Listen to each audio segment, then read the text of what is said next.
If you're having problems with your septic system and you're tired of spending so much money each year to have it pumped, then SeptiClean is the answer for you. SeptiClean is an advanced specially formulated blend of bacteria used in the treatment of home and commercial septic systems. The breakdown of waste in your system relies on biological activity of naturally occurring bacteria. SeptiClean restores the natural biological process in your septic system and boosts the existing biological activity. SeptiClean is completely safe on all plumbing and can help prevent expensive emergencies in pumping. SeptiClean has approximately 6 to 100 times the bacteria count of other leading off-the-shelf brands in a one-year supply. SeptiClean comes in a water-soluble pack, which you flush down the toilet once a month with no mess or stress. Save time, money, and maintenance on your septic system. Find SeptiClean at Emporium True Value Hardware on Main Street in Sag Harbor or visit micro-tab.com. That's micro-tabb.com. Micro-tabb.com.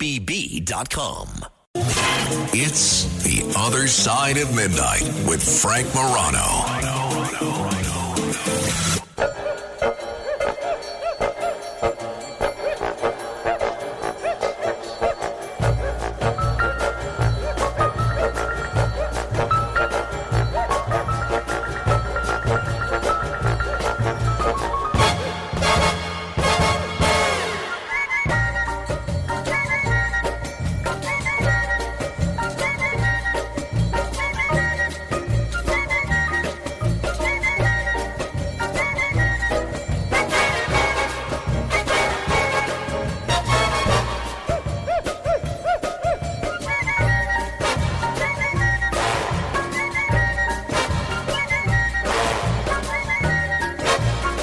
Yes, at 24 minutes after the hour, some of you may recognize this as the music from Austin Powers, that great film. Why are we playing it? Well, apparently this was written by and produced by the one and only Quincy Jones, who again has passed away at the age of 91. Quincy Jones has a lot of accolades in his career. Grammys, all sorts of other awards. One of the few awards that he actually never won was to be the Talkers Magazine Woman of the Year. The person on the line with us right now not only has that distinction, but she's also the person that I probably look forward to seeing most whenever I get together with all of my radio colleagues from around the country. Broadcaster, pundit, former candidate for office in the state of Georgia, columnist extraordinaire, the one and only Martha Zoller. Martha, it's great to have you back on the radio. It's been way too long. Oh, Frank, it's great to be here. And I'm sorry to hear about Quincy Jones, you know, kind of the soundtrack of my youth, the shows and all the music he did and all that stuff. So sad to hear. Absolutely. But hey, still, 91, that's a life well lived, right? You can't. That is a life well lived. You are right. Martha, before we get into what's going on with Mark Cuban, which I think is certainly interesting, you're in Georgia. Georgia is on everybody's list for a state that is going to be pivotal in deciding this election. This is a state that went for Trump in 2016, and it's a state that he barely lost in 2020. And as I think most people know, it's been a state where there's been a lot of controversy because of the criminal charges, because of Brad Raffensperger and Trump's phone call, because of Trump's kind of calling out the governor, the Republican governor, Brian Kemp. What's your read on what's going to happen with respect to the presidential election in the state of Georgia this week? Well, first of all, Brian Kemp, who I helped get elected and worked for and, know very well, have known for more than 25 years, his position has always been that he is going to show that Georgia is not a purple state. And he has put every resource that he has behind getting the vote out and encouraging people to vote for Donald Trump as well as to vote up and down the ballot from the top to the bottom for Republicans, because he and Brad Raffensperger, ironically, went from being the two guys that nobody wanted to have lunch with right after the 2020 election to being two guys that won big majorities in their reelection in 2022. People forget that yes, we lost the Senate seat, but we up and down the ballot showed again in 2022 that we were a Republican state. So he's worked very hard. They've worked together. They got this detente going, Donald Trump and Brian Kemp. And I got to say, Kemp never rose to the argument until former President Trump mentioned something about his wife. And then he, like every good Southern gentleman, defended his wife. And so then they realized, I think that President Trump realized that we're all on the same team, and so he got behind the getting out to vote early, encouraging people to make a plan to vote.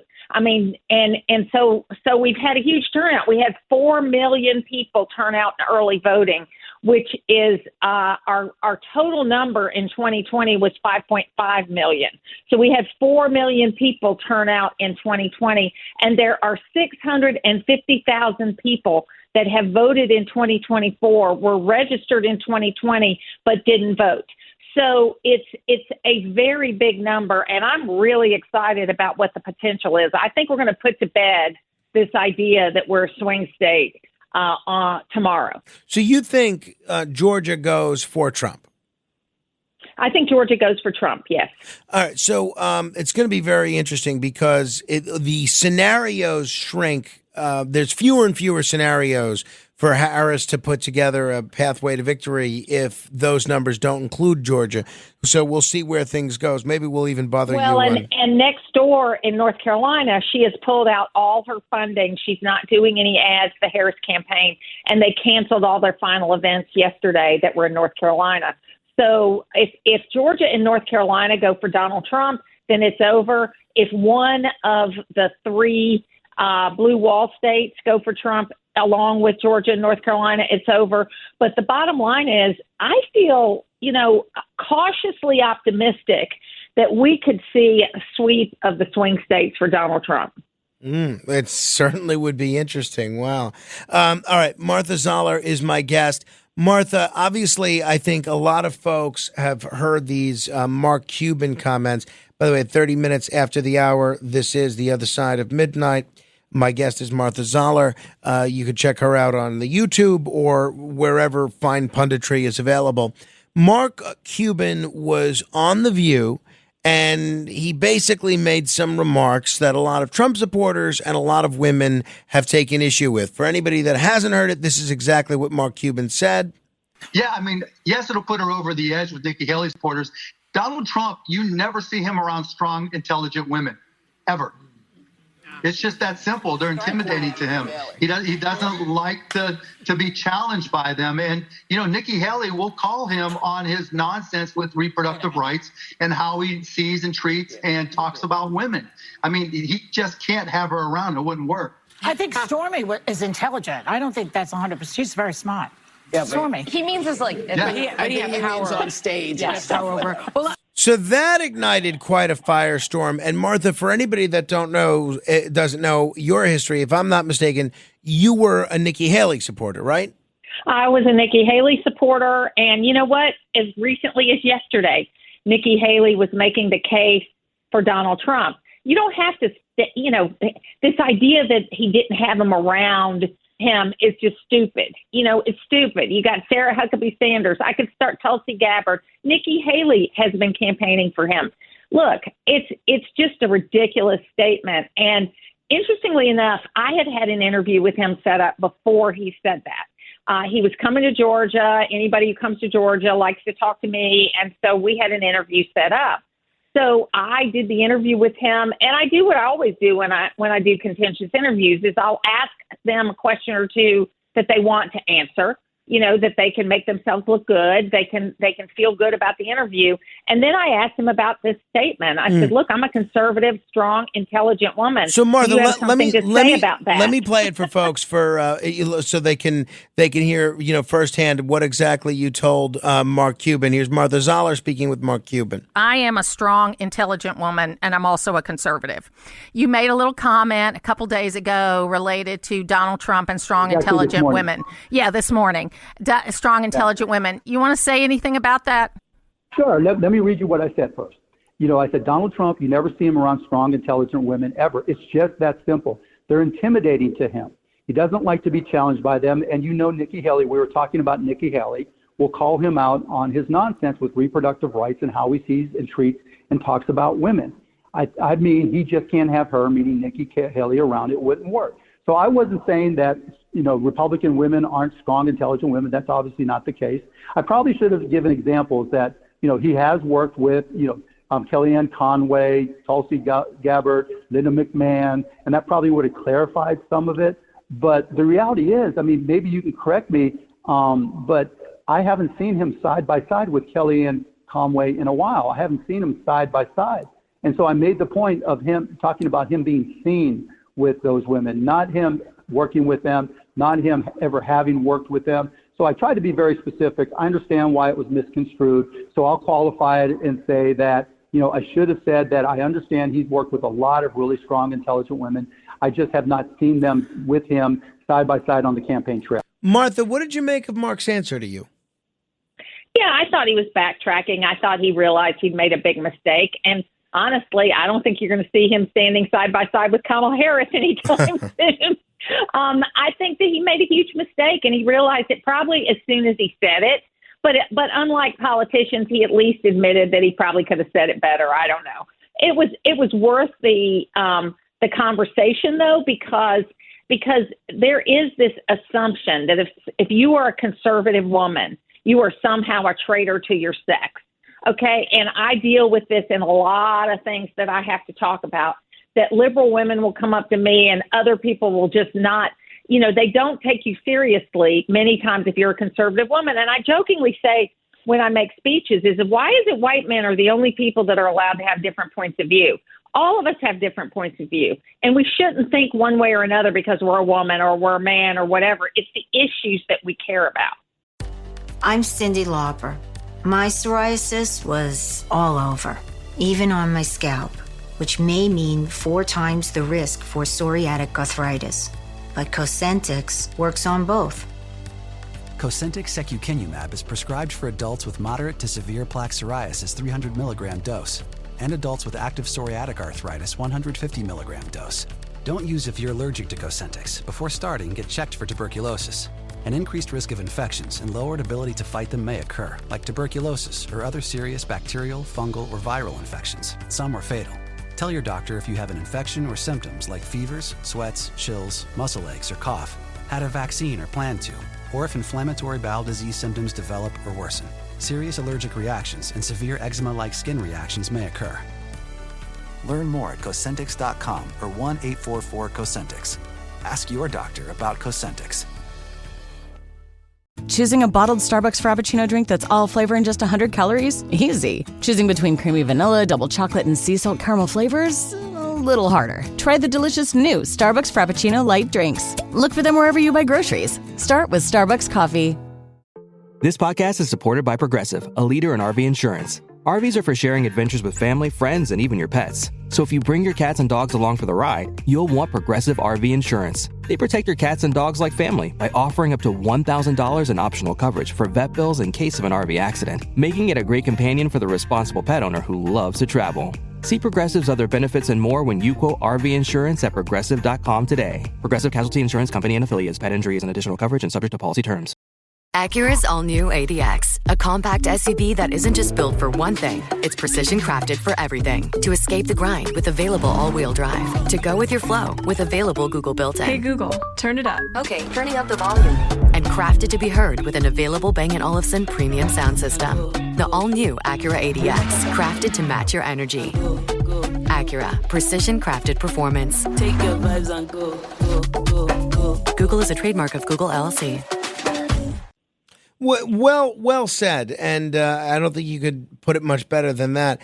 One of the things that Trump supporters were trying to do, especially because this comment from Mark Cuban came right after President Biden calling them all garbage, is use the combination of those two comments, the Biden garbage comments and the Mark Cuban strong, intelligent women comments, and use that as this year's version of Hillary Clinton calling them the basket of deplorables.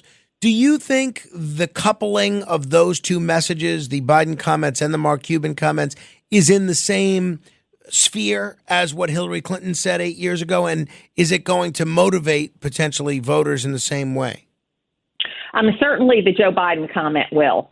I mean, you've seen response to that already, and we're talking about a very small sliver of people that are undecided. And the biggest concern Democratic strategists have is not so much that there are a certain number of undecideds, is that they're actually not going to get out and vote. If you're undecided at this point in time, 48 hours away or 36 hours away, you're probably not going to go out and vote, or you might leave it blank. And that's not what they want. That's what they're afraid of relating to black men. They are not necessarily afraid that black men are going to vote for Trump, although I think that number is going to be bigger than it was last time. They're afraid they won't vote.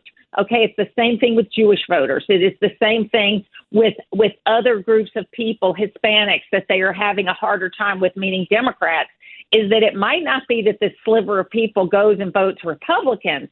They just might not vote at all. If folks are just tuning in, this is The Other Side of Midnight. I'm Frank Morano. My guest is Martha Zoller. Martha, when it comes to, Georgia politics, you've been a veteran of Georgia politics, both from a candidate perspective, a media perspective, an activist and behind the scenes perspective. What's different about Georgia politics that only somebody in Georgia really understands that those of us in the rest of the country who aren't seeing it day to day might miss out on? Well, I mean, we have, first of all, a very diverse population. We are a fast-growing state. We're now the 8th largest state in the country, and we're growing. We have this big divide between Metro Atlanta and the rest of the state, and I'll be looking at 3 things on election night. First, a little county in South Georgia called Peach County, which has a diverse population of Democrats and Republicans, and they're agricultural. And they've gotten it right every time in the last 50 years as far as what political candidate they voted for president. The other 2 counties are counties that have been reliably Republican until 2020, and that is Gwinnett and Cobb County, 2 of the biggest metro Atlanta counties. They still have a lot of Republicans that live there, but the Democrats have won it the last 3 election cycles. And so what I'm looking at there is, will that gap close? If that gap has closed some, then you've got a lot of Democratic voters in Metro Atlanta that are giving Donald Trump a look. So those are the 3 things that I'm looking for going into this election that I'll be covering on election night. Well, I mean, what a great perspective. That's really helpful to know. By the way, while I have you here, I'm sure you've been following the criminal charges that are coming out of Georgia more closely than a lot of our listeners around the country have been. What's the latest with that? I know, that's not going to be taken up until after the election, obviously, until we know who the winner is. But where do things stand with that case now with Fani Willis and everything that was going on there? Well, Fani Willis, has got an opponent, a Republican opponent, that, it's not likely in Fulton County she'll lose that seat, but there's a chance. She had a big case fall through against a rapper, a kind of gang-related case fall through the end of last week. And the father of the defendant was wearing a MAGA hat in Fulton County, which I thought was kind of interesting. Wow. But this case is going to fall through. I mean, she's even though she got a few people to flip on Trump and plead the case, some of the defendants, this case is going to fall through because she doesn't have, with the conflict of interest with her boyfriend and the fact he just went in a closed door session with Jim Jordan and wouldn't stop talking. This case is going nowhere, whether the president is reelected or not. It's going to be very interesting to see what happens with the election and with that case. Frank, I want to make one more point about that. And she has taken resources, and there are 14,000 cases that are felony charges of people that committed real crimes against Fulton County residences that she has not brought to trial yet. And there are more than 4,000 rape cases over the years that she has not brought to trial yet. And the people of Fulton County, and they should be voting against her for that reason, because the real crime being committed against the people in Fulton County is not being taken care of because of all the resources she spent on this case. I know that you said it's unlikely that she could lose in the general election. How unlikely is it? Are we talking about a seat that's, usually 70-30 Democrat? Is it 60-40? What would a typical Dem versus Republican election look like in Fulton County? It's about 70-30. It is. Okay. Yeah. So it would be so a tough road to hoe, even with everything that you just mentioned. But miracles happen. So I'm praying for a miracle in Fulton County because Courtney Kramer would be a fantastic district attorney. There are 3 of these kind of Soros-backed district attorneys in Georgia that Republicans are running hard candidates against them. The other one's in Athens-Clarke County, the county where Laken Riley was murdered, where that district attorney is not seeking the death penalty against that murderer. And, we need to get these kind of district attorneys out. Well, at least she has an opponent. I mean, 7 out of 10 people that are running for office this year are running unopposed. So at least the folks in Fulton County at least have a semblance of a choice. That's right. All right. Martha Zoller, it's always a treat to talk with you. I'll see you at Talkers, I suppose, in June. Absolutely. I look forward to seeing you there, and I look forward to election night. So maybe we'll talk again. Yeah, that'd be great. Maybe we could check in with you in the wee hours in the morning on Wednesday, depending on, and we'll see how your predictions have come to fruition. That'll be fun. Thank you, Martha. Martha Zoller.